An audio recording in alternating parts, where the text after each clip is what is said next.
둘이 인사하겠습니다. 로 우리 옆 사람과 같이 인사하겠습니다.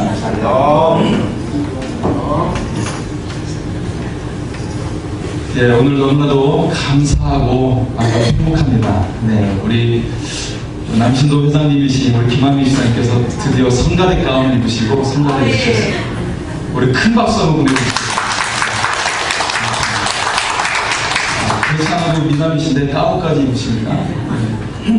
정말 배우가 따로 오십니다. 그죠? 예, 하나님 원사님 아주 일이 귀에 걸치셨습니다. 할렐루야. 네, 하나님의 은혜가 언제나 함께할 수 있습니다. 중국이 한때 외교 가운데 판다 외교를 한 적이 있어요. 중국을 상징하는 동물이 바로 판다곰이죠. 그래서 자신과 수교를 맺은 그런 나라들, 친교를 맺은 나라들에 대해서 이렇게 판다곰을 보내는, 그래서 판다 외교를 한 적이 있습니다. 우리나라는 어떤 외교를 한 적이 있을까요? 네, 우리나라는 황소 외교를 한 적이 있어요. 현대그룹을 세웠던 고 정지용 회장이 그를 통해서 황소 외교라는 말이 생겨났는데요. 벌써 20년이 되었습니다. 1998년도에 정지용 회장이 자신의 고향인 북한에 두 차례에 걸쳐서 소를 보냈는데 1000마리에 한 마리를 더한 1001마리를 북한에 보냈어요. 얼마나 많이 보냈습니까? 예, 그래서 이 1000마리에 한 마리를 더 보낸 그 의미는 지속적으로 이 평화의 관계를 계속 하겠다, 지속적으로 하겠다라는 의미를 담고 있는 1000마리에 한 마리였습니다. 정지용 회장이 왜 하필 소를 보냈을까요? 예, 그것은 자신이 17살 때 독립을 하려고 하는데 아버지께서 누나를 결혼시키려고 소를 판 70원의 돈을 그것을 훔쳐가지고 도망나갔어요. 도망나가지고. 그래서 그가 자신의 고향으로 돌아갔을 때 북한에 숙대를 보낸 것은 바로 아버지에 대한 그런 미안한 마음을 갖는 그런 모습이라고 볼 수가 있습니다. 한편 이 단돈 70원으로 도망 나왔던 이 정지용 회장이 수많은 속대를 거느리고 고향으로 돌아갔을 때 얼마나 뿌듯하고 감격스러웠겠습니까? 그렇죠? 오늘 본문에 나온 야곱도 20년 만에 고향으로 돌아가고 있는 모습을 보여주고 있어요. 예, 그가 단신으로 고향에서 도망 나왔지만 그가 이제는 많은 소유를 거느리고 고향으로 돌아가고 있습니다. 야곱은 형과 아버지를 속이고 장자의 축복도 가로챘어요. 이를 알게 된 형이 야곱을 죽이려 한다는 것을 알고 집에 도망 나오게 됐죠. 드디어 야곱이 20년 만에 집으로 돌아오게 됩니다. 홀로 단신으로 나왔던 야곱은 베델에서 나를 만나주셨던 그 하나님의 언약이 일부 이루어진 것을 확인할 수가 있었어요. 야곱은 자녀들을 많이 얻을 수 있었고 그리고 소유의 많은 것들을 얻을 수가 있었어요. 야곱이 단신으로 집을 나갔다가 20년 만에 수많은 소유를 거느리고 돌아오게 되었을 때 그의 마음이 얼마나 뿌듯하고 감격스러웠을까요? 그런데 오늘 본문 속에 말씀을 보면 야곱의 심정을 말해주는 단어가 등장하는데 심상치 않은 단어가 등장. 22절에 보면 밤에 일어나 라고 되어 있어요. 예. 밤중에 갑자기 그가 자신의 소유와 가족들에게 약본나루를 먼저 건너게 합니다. 그리고 24절에 보면 자신은 홀로 야복강을 건너지 않고 홀로 남아있는 모습을 비춰주고 있어요. 야곱은 밤에 홀로 왜 야복강을 사이에 두고 홀로 남아있을까요? 무슨 일이 일어난 것일까요? 20년 만에 돌아오는 야곱에게 형 에서가 자신이 훈련한 군사 400명을 거느리고 온다는 소식을 들은 것입니다. 야곱에게 수많은 소유가 있고 그리고 형에게 줄 수많은 가축과 선물을 준비하고 있지만 야곱은 형 에서를 속였잖아요. 자신을 속였던 이 동생, 이 형 에서가 이 야곱을 치면 한순간에 모든 것이 끝날 위기에 처해 있는 것입니다. 야곱은 자신의 가족과 모든 소유가 풍정풍화의 위기 앞에 놓여 있는 것을 보게 되었어요. 20년 동안 내가 수고했던 모든 것들이 다 날아가게 될 위기 앞에 놓여 있습니다. 야곱은 캄캄했습니다. 여러분, 인생에 어두운 순간을 맞이할 때가 있죠. 우리는 사실 어두운 세계 정황 속에 상황을 보내고 있습니다. 지금 세계는 미국의 새로운 정권으로 인해서 갈피를 못 잡는 그런 상황 속에 놓여져 있어요. 우리나라도 경제도 어려운데 일본과 중국과의 외교가 굉장히 어려움을 겪으면서 더 힘든 상황 속에 처해 있습니다. 우리 사회의 어두운 모습이 가정과 개인의 삶에도 영향을 주면서 굉장히 힘들어하는 많은 사람들을 볼 수가 있어요. 어두운 가정의 상황을 우리는 또한 보내고 있습니다. 가장이라는 것이 위태롭고 정말 언제 정년에 보장되지 못한 그런 삶 속에서 직장 생활을 하고 있는 것을 볼 수가 있죠. 부부가 맞벌이를 하지만 여전히 여유가 없는 모습을 보이고 있습니다. 청년 실업의 최고치를 기록하고 있고 여기에 천문학적 집값 상승으로 인해서 결혼도 포기하는 그런 젊은이들이 늘어가고 있습니다. 육아와 자녀 교육에 막대한 비용이 들어가게 되면서 우리가 근대사회 이후에 출산율의 최저치를 기록하고 있는 모습을 보이고 있습니다. 자, 오늘날 이 나라와 가정이 어두운 밤을 지나고 있어요. 인생의 캄캄한 밤을 우리는 보낼 때가 있습니다. 그때 가장 필요한 것이 무엇일까요? 그때 가장 필요한 것은 바로 하나님께 나아가 기도하는 것입니다. 야곱은 베델에서 단을 쌓을 때는 물질은 전혀 없었지만 그에게 하늘 사닥다리를 내려주신 그 하나님으로 인해서 영적으로 충만함 속에 있었어요. 그런데 오늘 이 야복강에 그가 20년 후에 나아갈 때 물질은 가장 풍성했지만 영적으로는 가장 밑바닥에 내려가 있는 상황에 처해 있었습니다. 캄캄한 인생의 시간을 맞은 야곱은 또다시 혼자가 되었습니다. 인생은 결국 혼자의 시간을 보내야 하는 것이죠. 그 홀로 된 시간에 무엇을 했을까요? 야곱은 하나님 앞에 나아갔습니다. 야곱은 야복강에서 인생의 어두운 시간에 홀로 남아서 그리고 하나님 앞에 나아간 것입니다. 그리고 그에게 하나님의 사자가 와서 날이 새도록 야곱과 씨름을 하는 것입니다. 야곱은 날이 새도록 하나님께 기도를 한 것입니다. 자, 오늘 야곱의 야복강의 기도의 의미는 무엇일까 생각해 봤으면 첫 번째로 생각할 수 있는 것은 야복강의 기도는 최선을 다하면서 드리는 기도라는 것이죠. 야곱은 늘 최선을 다하는 일을 해왔어요. 야곱은 형을 맞이하기 위해서 자신의 가축과 또 소유를 나누어서 막대한 양의 선물을 형을 위해 준비했습니다. 이런 모습이 야곱의 장점이면서 굉장히 인간적인 면모의 모습이죠. 여러분, 다윗도 생각해보면 그가 골리앗과 싸워서 무찔렀는데 그가 단순히 믿음만을 가지고 무찔리는 것이 아니었습니다. 다윗은 평상시에 양치는 목동의 일을 통해서 물맷돌을 던지는 연습을 열심히 해서 아주 탁월한 그런 수준에 이루고 있었던 것이죠. 여러분, 바울이 소아시아 유럽의 복음을 증거하면서 온 세계가 복음화되는 그런 출발을 그를 통해서 이루어지게 되었습니다.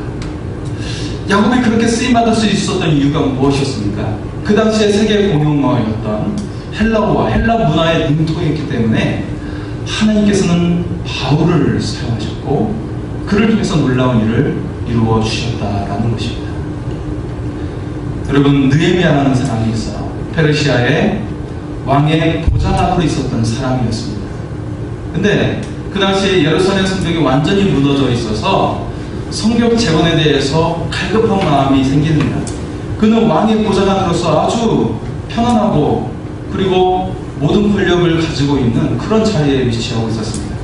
그런데 그 자리를 내려놓고 이미 폐허가 된 예루살렘으로 돌아가서 예루살렘 성벽 재건을 향해 나아가고 있었습니다. 그렇게 해서 예루살렘에 총독이 되어서 유대인들과 더불어서 성벽을 재건해 나갑니다. 그런데 그 주변에 질투하는 그런 적들이 있었어요. 그들이 공격하려 들자 그는 한 손에는 망치를, 한 손에는 무기를 들고 예루살렘 성벽을 52일 만에 재건하는 그런 놀라운 일을 이룩할 수가 있었어요. 최선을 다하는 일을 느헤미야는 했다라는 것입니다. 여러분, 경제적인 삶을 위해서도 성실히 일하는 것과 그리고 절제의 삶을 살아야 하는 최선을 다하는 노력이 필요하죠. 직장에 인정받기 위해서도 사람들과의 관계를 맺고 그리고 자신의 실력을 쌓아가는 그런 최선을 다하는 노력이 필요하죠. 좋은 관계를 이루기 위해서 그리고 좋은 건강을 이루기 위해서도 긍정적인 마음을 가지고 최선을 다하는 노력이 필요합니다. 자신의 꿈을 이루기 위해서도 공부를 하고 그리고 자격증을 따고 언어를 익히고 정보를 입수하는 그런 최선을 다하는 노력이 필요하죠. 그런데 그 모든 것을 다하면서 그 앞에 가장 우선적으로 나와야 하는 것이 있습니다. 그것은 바로 우리의 인생의 시간과 모든 것의 주인 되시는 하나님께 나아가 기도하는 것입니다. 여러분의 삶에서 기도가 가장 짧은 시간이 되어질 수도 있어요.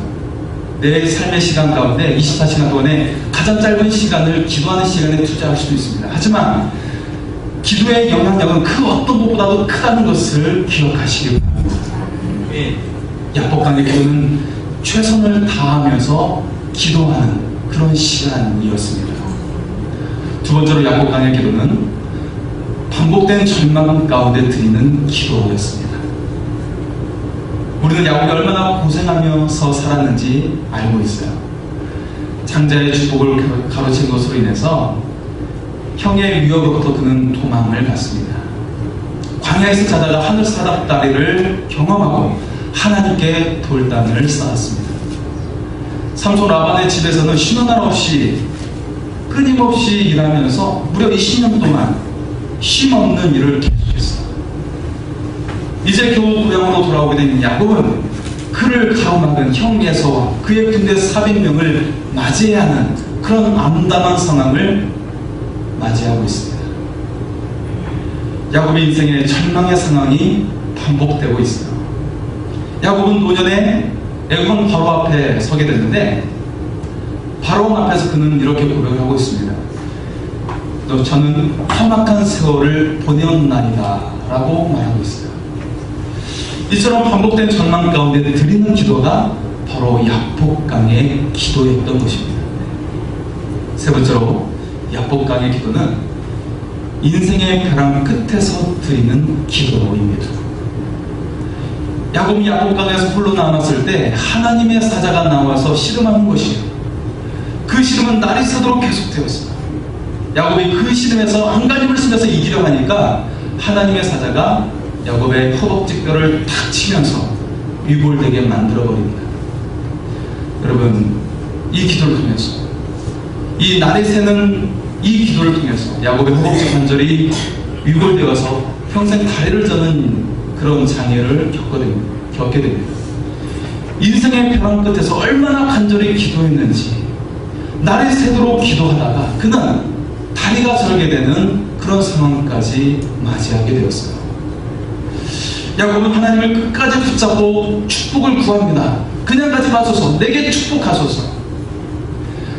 야곱이 하나님께 축복을 구한 것은 지금 나의 이 절박한 상황 속에서 나를 구해달라고 구한 것입니다. 또한 장자의 명분을 무사히 이어나갈 수 있도록 하나님께서 나를 축복해 주십시오 라고 구한 것입니다. 자, 네 번째로 야곱강의 기도는 십자가를 붙잡는 기도입니다. 여러분, 십자가를 붙잡는 신앙은 바로 하나님만을 바라고 내 생명을 걸고 기도하는 것을 말하는 것입니다. 야곱은 야복강 아래에서 괴로운 심정으로 홀로 남아 있었어요. 그때 하나님의 사자가 나타나 그와 씨름을 했어요. 하나님의 사자와 씨름했다는 것은 십자가를 붙잡는 기도를 했다는 것입니다. 야곱이 씨름에서 이기려 하자 하나님의 사자는 그의 허벅지뼈를 쳤던 것이죠.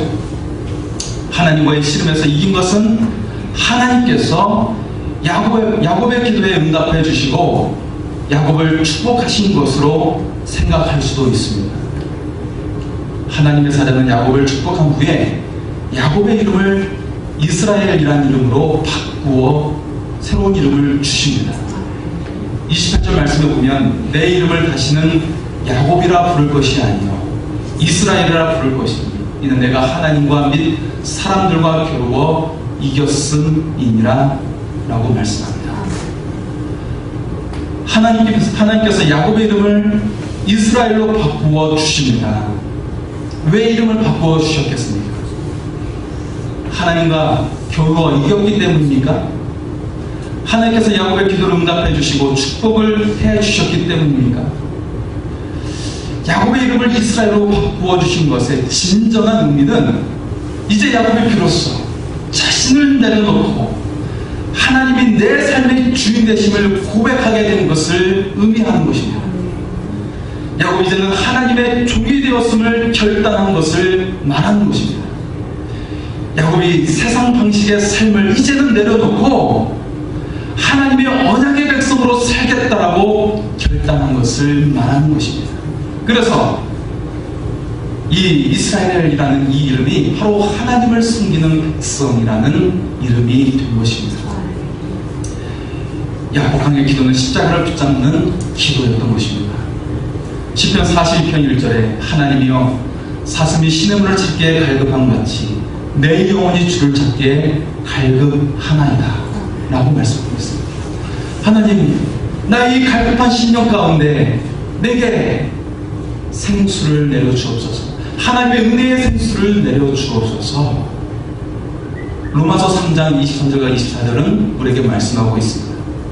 모든 사람이 죄를 범하였으니 하나님의 영광에 이르지 못하더니 그리스도 예수 안에 있는 속량으로 말미암아 하나님의 은혜로 값없이 의롭다 하심을 얻은 자 되었느니라.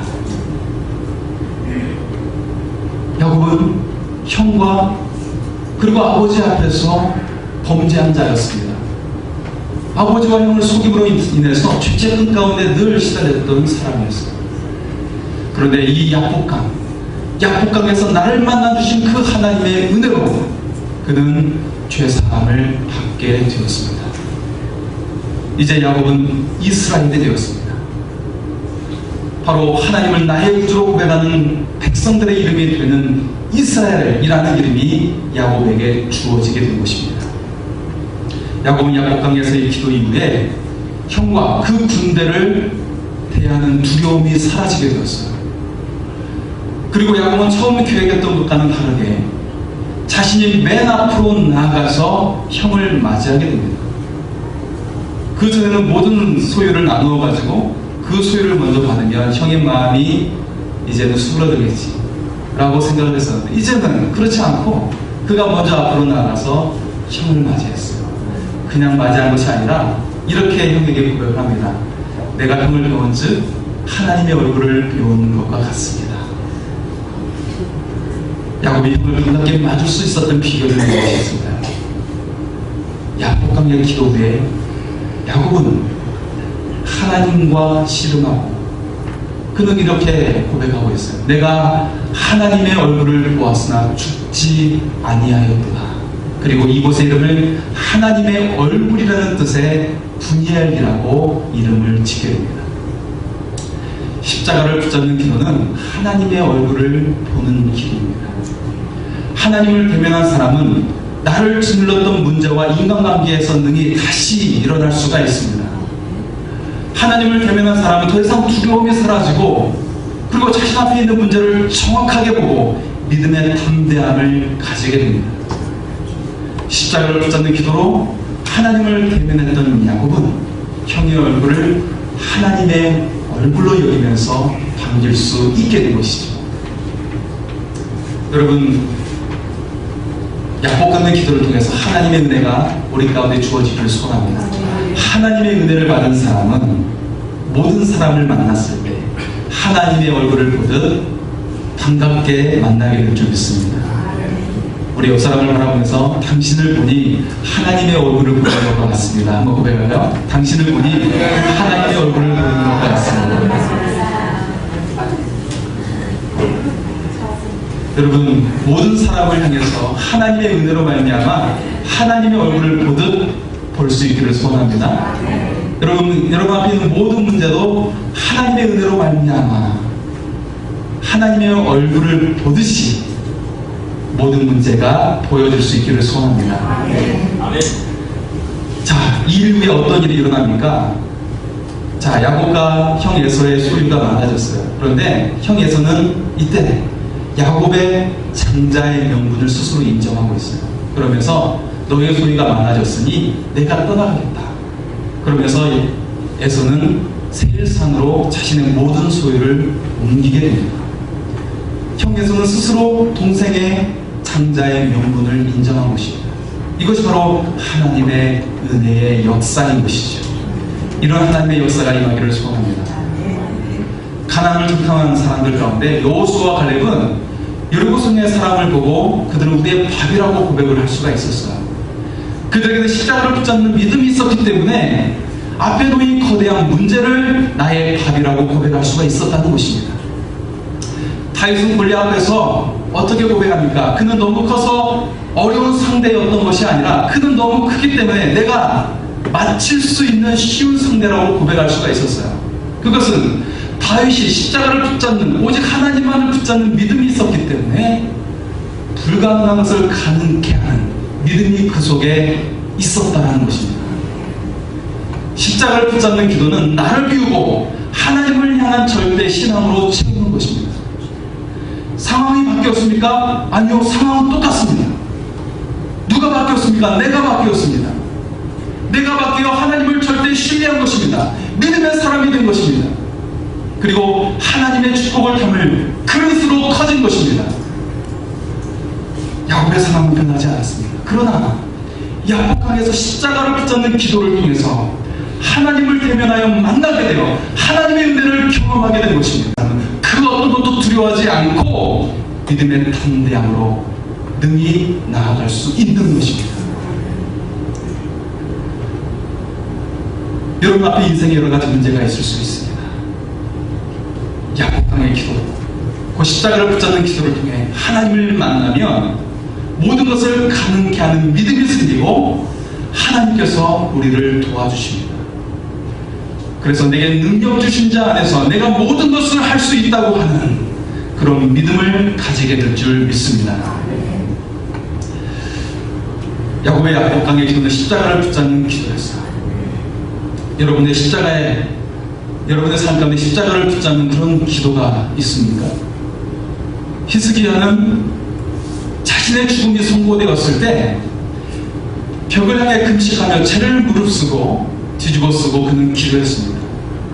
그 기도를 통해 그는 15년이라는 삶이 연장되는 은혜를 받게 되었습니다. 수경 바디메오는 예수님이 오셨다는 소리를 듣고 사람들의 책망에도 불구하고 더 크게 소리를 지르면서 예수님을 불렀습니다. 그리고 바디메오는 예수님께 고침을 받고 앞을 보게 되는 은혜를 받게 되었습니다. 스로보닉의 여인은 자신의 딸을 치료하기 위해서 예수님께 나아갑니다. 그런데 예수님께서는 자녀에게 줄 음식을 개에게 주지 않는다고 이야기하시면서 이방인을 개에 비유하는 그런 치욕을 주셨어요. 그런데 이 여인은 부스러기 은혜라도 제게 주옵소서라고 함을 통해서 나란 이 믿음이 너를 구원하였도다 라는 하나님의 은혜를 받게 되었습니다. 야복강의 기도는 야곱에게 십자가를 붙잡는 믿음을 갖게 했습니다. 야곱 한 사람의 믿음의 결단은 그의 자녀들에게도 이어지게 되었어요. 그래서 그의 자녀들은 이스라엘의 12지파가 되어서 하나님의 나라가 되는 각 지파가 되었습니다. 그리고 오늘날 그의 후손들이 세계 곳곳을 누리면서 가장 뛰어난 민족으로 남아있는 것을 우리는 확인할 수가 있죠. 여러분, 한국의 최초의 선교사로 땅을 밟은 사람이 누구였을까요? 그 사람은 바로 아펜저르 선교사님과 언더우드 선교사님이었습니다. 이 두 분은 같은 배를 타고 한국에 들어왔어요. 아펜저르 선교사님은 27살에 세계에 알려지지 않았던 이 한국에 찾아와서 1885년 4월 5일 부활절날 제물포항에 한국에 들어오게 됩니다. 그러면서 그는 이렇게 고백하고 있습니다. 우리는 부활절 아침에 이곳에 왔습니다. 사망의 권세를 이기신 주께서 이 백성을 얽어맨 결박을 끊으사 이들로 하나님의 자녀로서 자유와 빛을 허락하옵소서. 아펜젤로 선교사님이 세계에 알려지지 않았던 이 미지의 땅을 밟은 이것은 바로 마치 야복강을 건너는 것과 같았습니다. 그러나 십자가를 붙잡는 믿음의 기도가 하나의 미랄이 되어서 결실을 맺게 되었습니다. 아펜젤로 선교사님은 교육의 여유를 보이면서 선교 활동을 했어요. 그래서 고종황제로부터 배제 학당을 세우게 되었습니다. 그러나 목포에서 열리는 성서 번역회에 참석하기 위해 가시다가 옆에 침울하는 배에 사람들을 구하다가 그만 거기서 같이 생을 달리하게 됩니다. 아펜젤로 선교사님은 45세의 나이로 세상을 떠났지만 그의 자녀들이 다시 한국에 들어와서 배제학당과 이화학당을 이끌면서 이 나라의 교육을 위해서 힘쓰는 그런 자녀들이 되었습니다. 아펜젤로 선교사님의 교육과 출판의 사역을 통해서 한국은 세상에 더욱 알려지게 되었고 수많은 선교사님들이 한국에 와서 사역을 하게 되었습니다. 그리고 한국에서 수많은 인재를 양성하고 기독교 지도자들이 나오게 되었습니다. 한국은 20세기 후반에 동방의 예루살렘이라는 나라가 되었고 그리고 오늘날 국민 총생산 세계 11위인 나라가 되었습니다. 한 사람의 믿음의 결단이 내 인생을 바꾸고 내 후손의 삶을 바꾸고 한 나라를 바꿀 수도 있습니다. 야곱 한 사람의 믿음의 결단이 그의 자녀와 후손의 삶을 바꾸어 하나님을 섬기는 나라가 되었고 세계에서 가장 뛰어난 민족이 되게 하였습니다. 아펜젤로 선교사님의 믿음의 결단이 그의 자녀와 후학들의 삶을 바꾸어 한국의 신앙과 교육에 영향을 미치면서 한국을 동방의 예루살렘이요 GDP 11인 나라가 되는데 영향력을 주는 사람이 되었습니다. 오늘 여러분의 삶에 야복강의 기도가 있기를 소원합니다. 여러분이 하나님을 붙잡는 믿음의 사람이 되어서 여러분의 가정과 자녀들과 여러분의 삶의 모든 지평에 하나님의 놀라운 은총이 임하기를 소원합니다. 여러분이 믿음의 교회, 믿음의 성도, 믿음의 삶을 살아서 이 한 해를 통해 놀라운 하나님의 역사를 경험하는 여러분의 삶이 되기를 소원합니다. 기도하시겠습니다.